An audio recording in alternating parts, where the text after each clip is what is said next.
ഇന്നത്തെ മുഖ്യ അതിഥിയായ മുൻ മന്ത്രി വി.എസ്. ശിവകുമാർ സാറിനെ 2 വാക്ക് സംസാരിക്കുന്നതിനായി ക്ഷണിക്കുന്നു. വയലാർ സാംസ്കാരിക വേദിയുടെ 18ാമത് വയലാർ രാമവർമ്മ സാംസ്കാരിക ഉത്സവം കഴിഞ്ഞ 10 ദിവസമായി നടക്കുന്നത് ഇന്ന് സമാപിക്കുകയാണ്.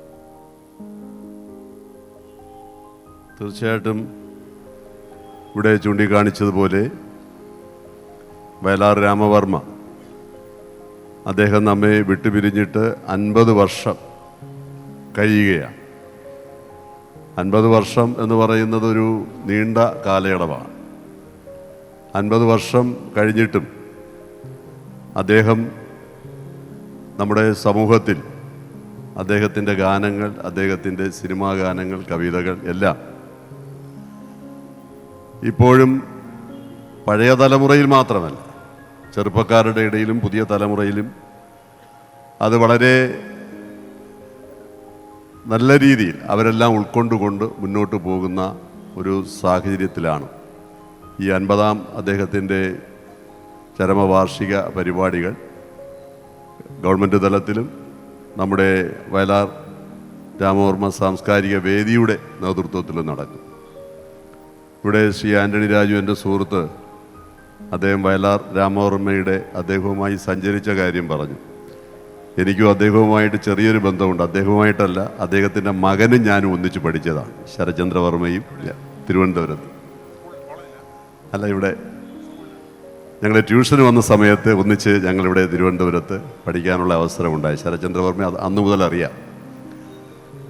അപ്പോൾ തീർച്ചയായിട്ടും നമുക്കറിയാം എത്രയെത്ര മനോഹരമായ ഗാനങ്ങൾ, 1300ഓളം സിനിമാ ഗാനങ്ങൾ അദ്ദേഹം രചിച്ചിട്ടുണ്ട് എന്നുള്ളതാണ് മനസ്സിലാക്കുന്നത്.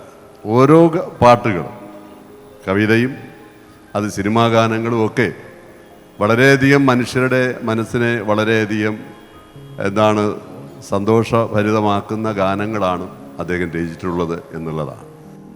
അദ്ദേഹം ഒരു വിപ്ലവഗാനങ്ങൾ എഴുതുന്ന ആൾ തന്നെ. ഭക്തിഗാനങ്ങൾ, ഇപ്പോൾ സ്വാമി അയ്യപ്പൻ എന്ന് പറയുന്ന സിനിമയിലെ മുഴുവൻ ഗാനങ്ങളും എഴുതിയത് അദ്ദേഹമാണ്, അല്ലേ ഗോവൻ? എത്ര മനോഹരമായ രീതിയിൽ ഒരു ഭക്തിഗാനങ്ങൾ രചിക്കാൻ അദ്ദേഹത്തിന് കഴിഞ്ഞിരുന്നു എന്നുള്ളതാണ്. ഗുരുവായൂരപ്പൻ്റെ അവിടെ ഗുരുവായൂർ അമ്പലനടയിൽ ഒരു ദിവസം ഞാൻ പോകും ഗോപകുമാരനെ കാണാൻ, ഗോപുരവാതിൽ തുറക്കും ഞാൻ ഗോപകുമാരനെ കാണും. യേശുദാസിന് വേണ്ടി അദ്ദേഹം എഴുതി എന്നുള്ളതാണ്. അപ്പോൾ എല്ലാം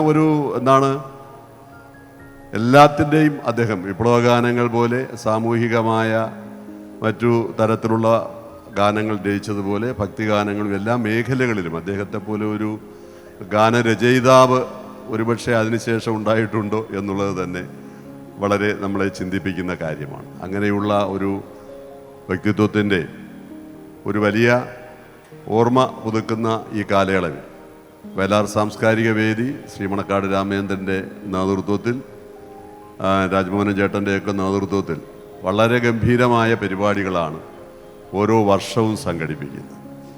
തീർച്ചയായിട്ടും അതിനവരെ പ്രത്യേകമായി ഞാൻ ഈ അവസരത്തിൽ അഭിനന്ദിക്കുകയാണ്.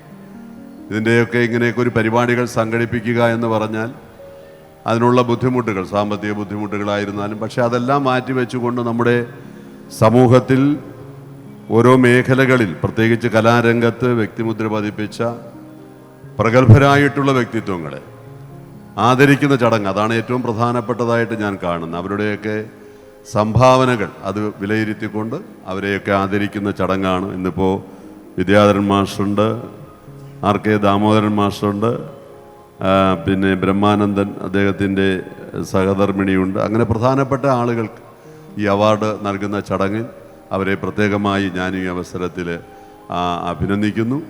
അതുപോലെ തന്നെ വയലാർ രാമവർമ്മയുടെ അദ്ദേഹത്തിൻ്റെ സ്മരണയ്ക്ക് മുന്നിൽ ആദരാഞ്ജലി അർപ്പിച്ചുകൊണ്ട് എൻ്റെ എളിയ വാക്കുകൾ നിർത്തുന്നു. നന്ദി, നമസ്കാരം.